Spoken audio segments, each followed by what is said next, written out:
I'm just saddened almost to think what he would be thinking or saying if he could see what has happened in the U.S. with the size of the government and the size of spending as a percentage of the total wealth created by the Americans. And he would think it was a total tragedy and a great opportunity lost. We are seeing what I think he understood was going to happen, that the welfare state is not sustainable and is showing signs of crumbling fiscally and in other ways.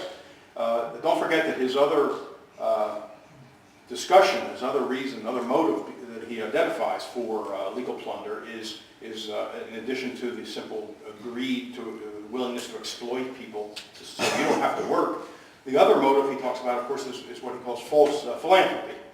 Right? The idea that the only way to improve the position of people, the condition of people, is through legal plunder and distribution rather than production. I say distribution rather than redistribution. In the U.S., people talk about the redistribution of wealth, and that implies if there's a redistribution, that must mean there was a prior distribution. And I'm a stickler on things like this. As we know, in a marketplace, in a free market, there is no distribution of wealth, right? This was a bad mistake that John Stuart Mill made when he said that problems of production have been solved. Now we have to solve the problem of distribution. This was a terrible compromise that Mill made. Mill was filled with compromises. If you want to see my view of Mill, read the Murray Rothbard History of Economic Thought about Mill. And if you're a huge fan of Mill, you may think a little differently afterwards. But this is a terrible concession to make because markets do not distribute, right? They don't distribute. If I buy an apple from someone in this room here, has a fruit stand, and I buy an apple, and I give $1 to that person, the market hasn't distributed $1 to that person, right? I've made an exchange with that person. And so there's no distribution, and if there's no distribution, therefore there can't be redistribution. So the state distributes wealth. It doesn't redistribute wealth. I'm a stickler for that. I also don't believe the market rations. I went through this last night. It's a bit of a digression, but in the medical debate, when our side warns that government control of medical care will lead to rationing, as eventually it must. I mean, they can maybe stall things for a while, especially if the demographics are right.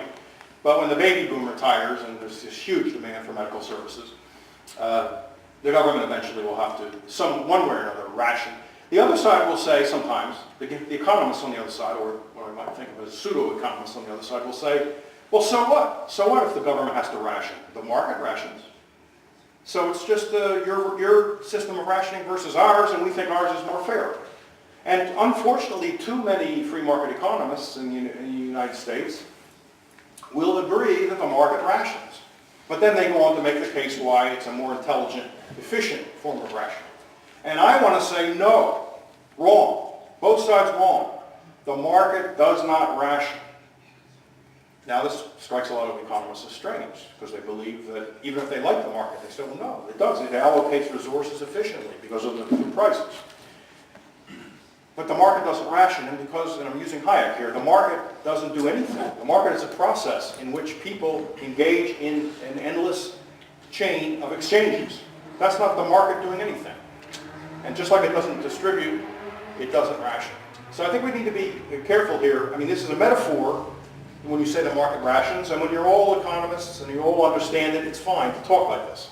We all know what we mean. We don't mean that there's some disembodied abstraction that is moving resources around to put them in the most efficient place. The invisible hand is a metaphor, right? It's not a real thing. So as long as we all know that, that's fine. But when we're talking to the public, especially in a debate over medical care, we can't assume that they understand our metaphors, that they understand that it is a metaphor. We don't want to encourage the view that it's something literally happens that you would call rationing, because that's not rationing. Rationing is what happens during war when government hands out tickets, right? When government controls supply and then gives out tickets limiting you to how much meat or how much flour, how many eggs you can buy, how much milk you can buy in a month. That's rationing. And we should never apply that word to the market. There's nothing that in any way resembles that happens in a free market. So, again, a little bit of a digression. I apologize for that, but I need to get that off my chest because I hear this too much. So, the false philanthropy that he speaks of, that Bastiat speaks of course, is the welfare state. This idea that we need to make people better off, first of all, by changing people, right? By rebuilding people. And he quotes endless people. He quotes Rousseau, he quotes another fine gentleman, Wesprzyj, many other people. People I never even heard of until I read this, about how people need to be, the legislator or the prince needs to remake human beings. Okay, this is before Marx, right? Marx isn't the first to talk about a new man. This is the planner, the social engineer, always talks about how human nature is not good enough as it is. Now, I'm not a religious person, but it seems to me that would be very offensive to a religious person, considering who created the original human nature, for a man to come along, a human being to come along and say, lousy job, we need to remake human nature. It seems like that would be offensive to religious people. But that's what all planners, all social engineers do. In the United States, they used to talk about children being wax, and they needed to be shaped. The founders of the public school system, what they called the common school system, always talked about children were wax, children were dough, all these metaphors for things that have no shape, right, no form, but a wise person comes along and puts the proper shape on it. Well, this is the way these people thought. These Bastiat's contemporaries thought this way, the intellectuals and politicians. And, of course, he protested this, that what are you saying? First of all, who are you to shape other people? Aren't you a person? I mean, there's already an inherent contradiction in this, right? I am already formed fine, so now I am qualified to reform all of you. Well, how did I get formed? What happened there? I formed myself? It doesn't make sense. And this reminds me of a point that I think is important. What Bastiat is doing here is saying to the social engineer, that's my term, he doesn't call him that,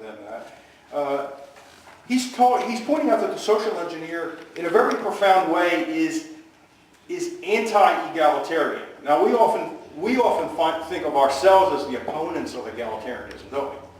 And of course, in many ways, we are. We don't think government should intervene to equalize incomes or things of that nature, even opportunity. We think people should be free, and as a result of freedom, there are going to be many inequalities in income, job status, things of that nature. That's just going to be a natural outcome of freedom. But there's a very profound sense in which we are true egalitarians, and you find this in Locke.